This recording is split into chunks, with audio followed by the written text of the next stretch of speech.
The challenge is that net zero is a target for the world to keep temperatures rise to below 1.5 degrees Celsius. So companies really need a commercially viable net zero plan to support a net zero business model. And this requires companies to break down the target and map out a strategy in terms of deeper insights and data about a business. And also they need to run quantitative analysis of how and where to invest to reduce emissions. And the questions stakeholders ask are, how will climate change impact your organisation? How will it impact your business model, your long-term strategy?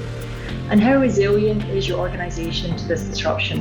And what can you do to mitigate and adapt? These are policy, liability, reputation, market and technology risks that come with commitments to net zero planning. So, for example, what is the risk to your company from potential class actions surrounding historic climate change emissions?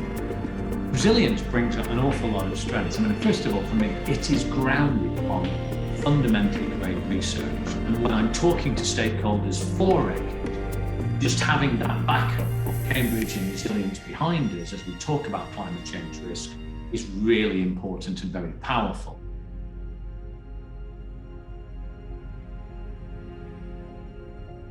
This is a really critical step to get going in the kind of net zero assessment and start mapping out that journey.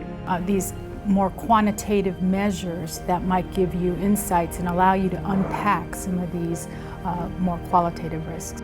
So data has always been our starting point, and we continue to enhance our ability to track external triggers, identify and measure emissions, as well as explore new ways in which we can use analytics, automation, artificial intelligence to help enhance our decision-making and transparency. This research approach is to try to take a holistic view of all risks in the environment that face organisations.